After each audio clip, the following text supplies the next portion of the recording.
Hello, YouTubers. This is the 12th session of a walk through God's Word, and we're on Genesis chapter 12, the call of Abram. Genesis 12 teaches that trusting God's call, obeying in faith, and worshiping along the journey allows God to work his redemptive plan through us. So let us pray. Heavenly Father, thank you for your word. Open our hearts to understand your call and strengthen our faith to trust and obey you. Guide our discussion and help us grow close to you today. In Jesus' name we pray. Amen. The memory verse for today is the Lord had said to Abram, "Go from your country, your people, and your father's household to the land I will show you." Genesis 12 and 1. The background of Genesis 12 marks a major turning point in the Bible. God begins his redemptive plan through one man, Abram, who would become the father of our great nation. God's promise to Abram is not only personal, but global, affecting all nations through him. The lesson for today is number one, God called, and that's in Genesis 12, 1 through 3. God commands Abram to leave everything familiar, his country, his family, and security, and trust God for an unknown future. God promises to Abram is that he would start a great nation, that a great nation would be formed from Abram, and that Abram would have a great name as well. There will be many blessings, and the blessings are for all families of the earth. So the teaching point for number one is that faith often requires stepping out before seeing the full plan. God's call comes with his promise. So several times God will ask us to do a thing, and we will not know exactly all that he has in store for us, but we have to just obey. And that's what Abram did. So number two is that Abram's obedience, and that is Genesis 12, 4 through 6.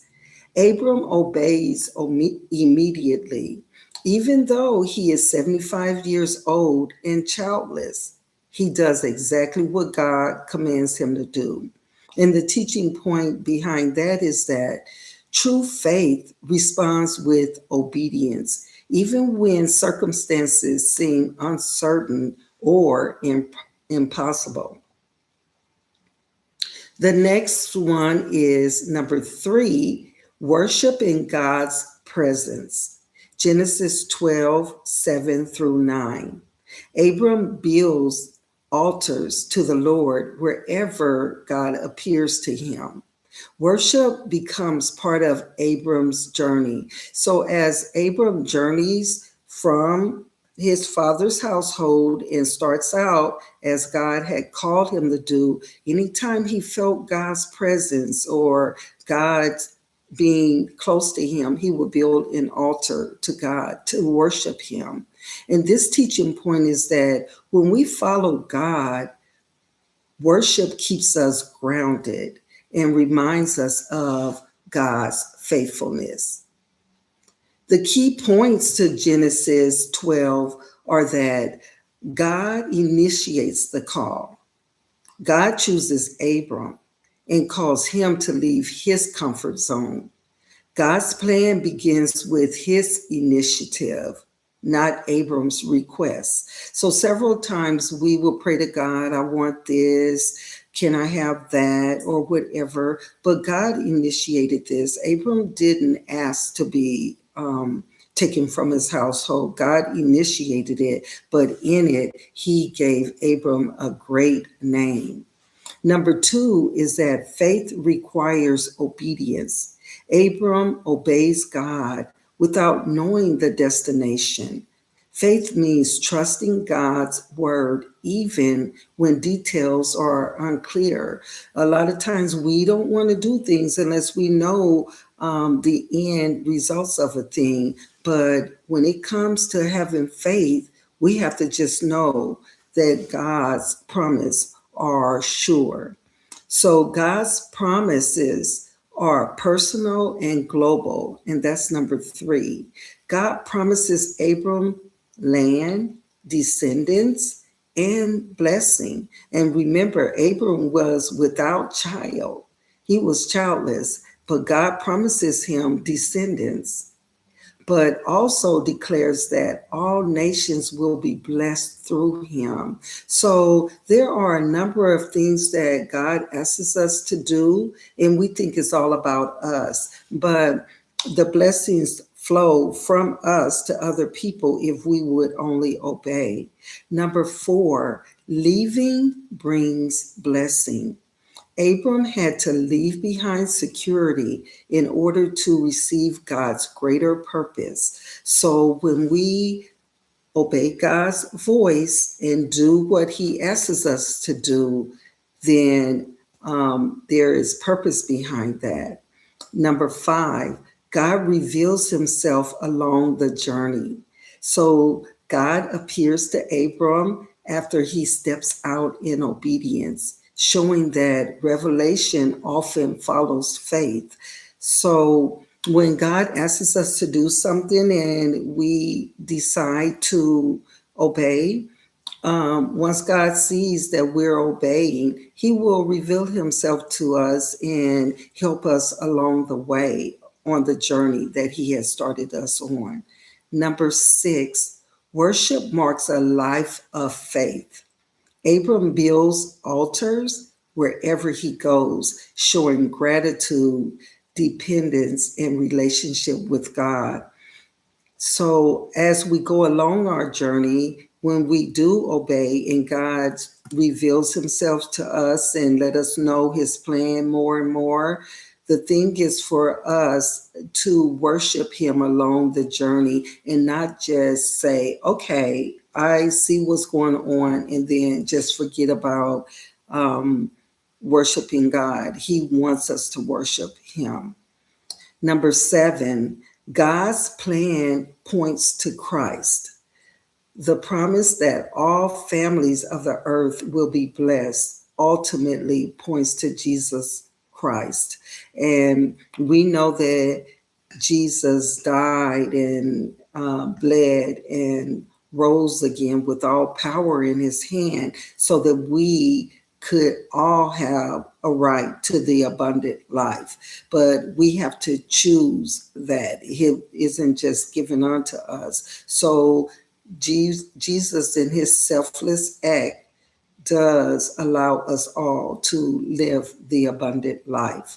Number eight, faith has impact beyond the individual. Abram's obedience affects future generations and the world.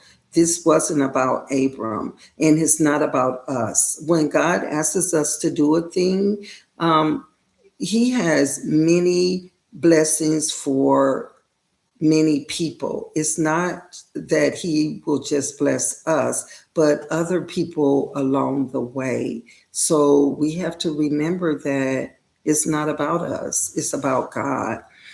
The life application is that God may call us to step out of our comfort zone. And a lot of times, we are so comfortable and complacent where we are until we don't want to move. But if we have trust in God and faith in him, then we're able to obey his call.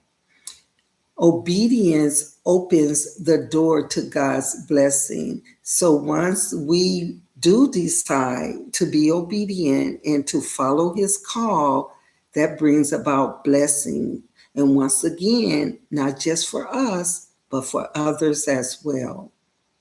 God's plans are bigger than us and often bless others through our faith.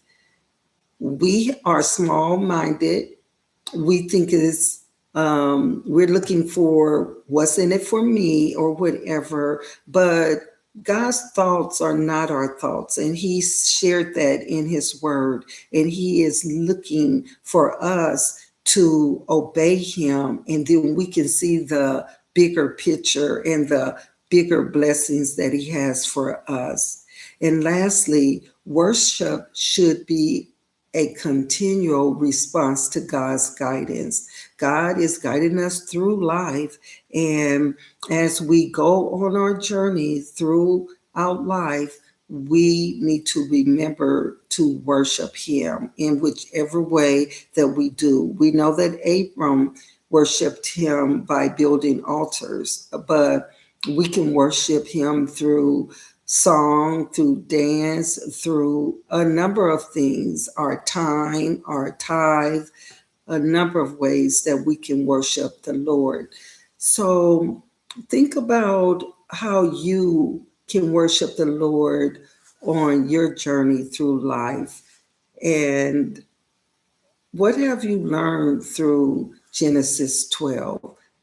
Help me to know. We're going to close out with prayer. Lord, thank you for the example of Abram's faith. Help us to walk in obedience and trust your promises, even when the path is unclear. May our lives be a blessing to others as we follow you. In Jesus' name we pray. Amen.